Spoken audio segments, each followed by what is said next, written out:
Lagu yang saya bawakan di awal bertujuan supaya mengajak semuanya untuk masuk ke dalam cerita yang akan saya bawakan. Cerita hari ini berjudul tentang Bintang Terakhir di Langit Rimba. Cerita ini tentang seekor burung kecil yang tak dapat terbang. Namun dengan nyanyiannya, ia mampu membawa perubahan besar di hutan rimba. Sebelum kita masuk ke ceritanya, siapa yang penasaran angkat tangan? Siapa yang penasaran angkat tangan? Siapa yang penasaran ingin dengar ceritanya? Siapa yang penasaran angkat tangan? Siap menjadi pendengar yang baik dan bersikap tertib. Jadi, pada suatu hari di hutan yang jauh dari peta terdapat seekor burung kecil bernama Luma. Luma tak dapat terbang seperti burung-burung lainnya karena sayapnya yang kecil. Setiap kali Luma ingin mencoba terbang, ia hanya terjatuh dan terguling di atas setumpukan daun kering. Luma tinggal di hutan bernama Rimba. Di sana dihuni oleh hewan-hewan yang memiliki bakat luar biasa. Ada Raga, si kijang yang mampu berlari dengan sangat cepat. Hush. Lalu ada Nira, si kucing hutan yang dapat memanjat pepohonan besar dan tinggi. Dan ada Tama, si kura-kura bijak yang mampu mengingat segalanya. Sedangkan Luma, ia hanya mampu bernyanyi, itu pun dengan suaranya yang pelan. Terkadang angin pun tidak dapat mendengarnya. Di suatu ketika, di tengah hutan, Raga datang. Hush. Teman-teman, aku sudah dapat berlari dengan sangat cepat dari hari sebelumnya. Aku keren kan? Lantas Nira berkata, Raga, emangnya kamu saja? Aku juga sudah lebih hebat dan terampil memanjat pepohonan yang besar sekali. Mereka pun asyik menyombongkan diri mereka masing-masing. Sedangkan Luma dan Tamo mereka hanya menyaksikan.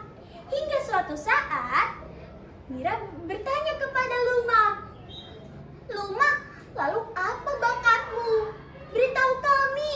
Luma pun berkata, aku suka bernyanyi. Aku pandai sekali bernyanyi. Namun Mira malah berkata, hah? Hanya bernyanyi? Apa yang bisa kamu banggakan dari bernyanyi? Kamu tidak dapat berlari dengan sangat cepat seperti Raga, tidak dapat memanjat pepohonan yang tinggi seperti aku, dan tidak dapat mengingat segalanya seperti Tamo, ucap Raga dan Nira.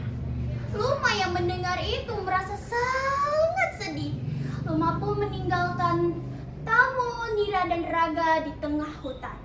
Tamo yang mendengar ucapan Nira dan Raga berkata, teman-teman, setiap makhluk memiliki kemampuannya masing-masing. Jadi, kita tidak boleh merendahkan. Nira pun menjawab, tapi Tamo, memang apa yang bisa dibanggakan dari bernyanyi? Tidak ada kan? Kita tidak tahu ke depannya seperti apa. Siapa tahu Luma akan membantu kita dengan nyanyiannya. Suatu ketika, hutan rimba sangat kacau. Hewan-hewan di sana dibuat ketakutan karena langit rimba sangat gelap. Bintang-bintang di sana pergi, hilang entah kemana. Lalu Tamu berkata kepada hewan-hewan di sana, teman-teman, jika kita tidak menemukan bintang-bintang pada malam ini, maka hutan rimba akan hancur untuk selamanya. Semua hewan-hewan di sana sangat panik.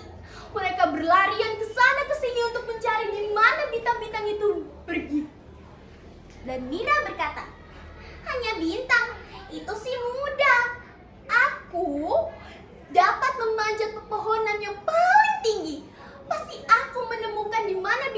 berada. Dan Raga berkata, "Hah, tentu saja aku pandai berlari. Aku dapat berlari ke ujung hutan untuk menemukan di mana bintang itu berada. Namun sayangnya tidak ada hewan-hewan yang dapat menemukan di mana bintang itu berada. Di suatu tempat, Luma sedang tertidur lelap. Dan Luma bermimpi didatangi oleh seekor rubah yang sangat cantik. Rubah itu berkata, 'Luma, hanya kamu yang dapat menolong hutan rimba. Maka bernyanyilah malam ini di atas pohon dengan suaramu dan dengan hatimu.' Luma yang sedang tertidur pun terbangun terkejut. Luma memutuskan untuk segera pergi ke atas pohon. Luma berusaha untuk terbang, namun ia selalu saja terjatuh. Untungnya Luma tidak menyerah. Luma pun akhirnya sampai di atas pohon. Ia menatap langit dan mulai menyanyi dengan memejamkan matanya. Luma membayangkan hari-hari yang menyenangkan di hutan rimba. Ajaibnya, satu persatu bintang bermunculan di langit, menghiasi langit yang gelap sebelumnya. Dan bintang terakhir muncul dengan sangat terang. Hewan-hewan di sana bersorak gembira merayakan munculnya bintang-bintang yang menghilang.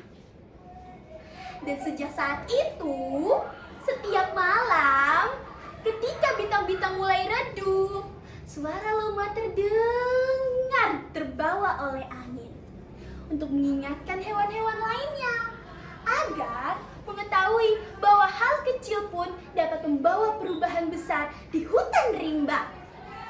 Keesokan harinya, Nira dan Raga datang menghampiri Luma untuk meminta maaf karena telah menyakiti hati Luma pada saat itu. Luma pun berkata, "Tidak apa-apa teman-teman, aku akan memaafkannya, tapi berubah menjadi lebih baik ya," kata Luma. Sekian persembahan dari saya. Mohon maaf jika ada kesalahan dalam menutur sesuatu, dan terima kasih telah menjadi pendengar yang baik dan dapat bersikap dengan tertib. Semoga kita semua dapat memetik hikmah dari apa yang telah saya bawakan. Terima kasih teman-teman.